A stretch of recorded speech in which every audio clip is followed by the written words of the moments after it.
మొట్టమొదటిగా తెలంగాణ రాష్ట్రాన్ని సాధించుకుంటే స్వయం పాలన వస్తుంది, నిధులు పుష్కలంగా ఉన్నవి, మన ప్రాంతాలు అభివృద్ధి చేసుకోవచ్చు, మన అందరికీ ఉపాధి అవకాశం దొరుకుతుంది, రాష్ట్రాన్ని అగ్రగామిగా అభివృద్ధి చేసుకోవడానికి ఒక సువర్ణ అవకాశాన్ని మనము తీసుకోవాలని చెప్పేసి అప్పుడు 1200 మంది యువకులు బలిదానం మీద తెలంగాణ నిర్మించుకున్నాం.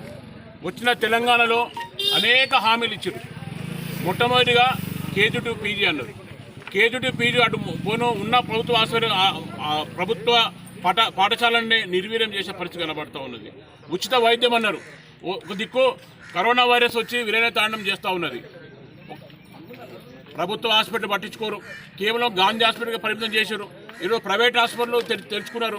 ప్రైవేట్ హాస్పిటల్ను ఏదైతే ఫీజు నియంత్రణను అలా దాన్ని అంటే ఐసీయూలు ఎంత ఉండాలి, వెంటిలేటర్ ఇలాంటి జనరల్ వాళ్ళు కానీ నియంత్రించే పరిస్థితి కూడా ఈ ప్రభుత్వానికి లేదు.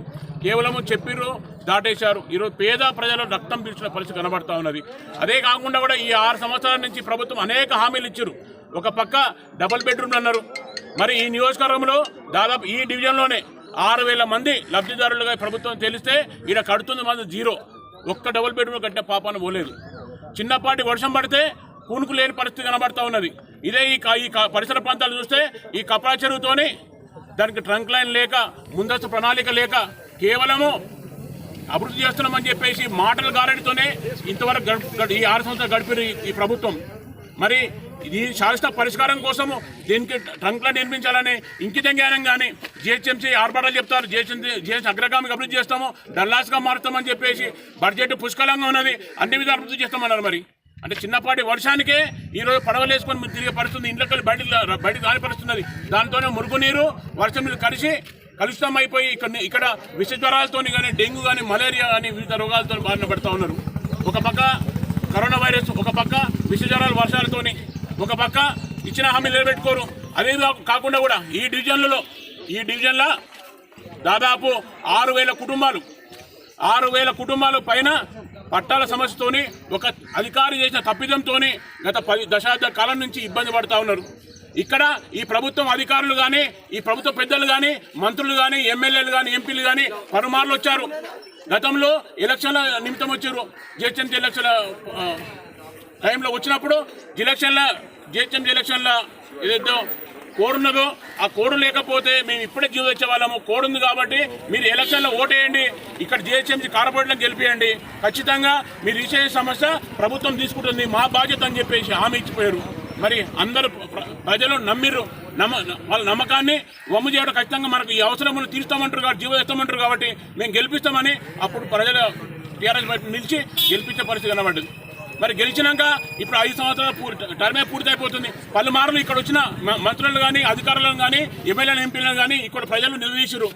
లేదు ఇప్పుడు చేస్తామని గత 3 సంవత్సరాల కింద ఒక సమీక్ష సమావేశం పెట్టి సమావేశంలో మేము ఒక నెల లోపల జీవో తెస్తున్నామని చెప్పేసి పెద్ద అక్షరాలతో పేపర్ రాపించుకున్నారు. ఈ సమస్య తీరుతుందని చెప్పారు. కానీ ఇంతవరకు మళ్ళీ 3 సంవత్సరాలు అయిపోయి మళ్ళీ ఎలక్షన్లు వస్తున్నాయి. కాబట్టి కేవలము ఆ డబల్ బెడ్రూమ్లు కానీ, ఇక్కడ విద్య కానీ, వైద్యం కానీ, ఏ విషయంలో ఏ అభివృద్ధి, ట్రంక్ లైన్ విషయం కానీ, రోడ్ల అభివృద్ధి కానీ, డ్రైనేజ్ వ్యవస్థ కానీ ఏది కూడా అతలకుతలం ఉన్నది, ఆందోళనగా ఉంది. కాబట్టి భారతీయ జనతా పార్టీ బాధ్యతగా ఈరోజు ప్రజల పక్షాన పోయి ప్రజల గొంతే పోరాడుకుంటూ ఒక పక్క సమస్యల మీద ప్రభుత్వాన్ని మెడలవంచి సమస్య పరిష్కారం కార్యాచరణ ముందు పోతూ, అదేవిధంగా ప్రజలను చైతన్యం చేసి ఏ విధంగా ఈరోజు మోసపూరితమైన ఆలోచనతోనే రాష్ట్రంలో ప్రభుత్వం వచ్చింది. అదేవిధంగా రేపు జిహెచ్ఎంసీ ఎలక్షన్లో కూడా మళ్ళీ మోసపూరిత ఆలోచన ముందుకు వస్తారు. కాబట్టి ప్రజల అప్రమత్తం ఉండాలి. గతంలో ఇచ్చిన హామీలను మీరు నిలబెట్టుకోలేదు కాబట్టి ఖచ్చితంగా ఆ హామీలను నిలబెట్టుకునే వరకు మీరు ఓటు అడిగే నైతిక హక్కును మీకు లేదనే విధంగా కార్యాచరణ ముందు పోవాలని చెప్పి ఈ కార్యక్రమం పెట్టుకున్నాము. ఖచ్చితంగా ఏ సమస్యలు గుర్తిస్తాము, ఒక మ్యాన్పో తయారు చేసుకుంటాం మేము డివిజన్ వారిగా.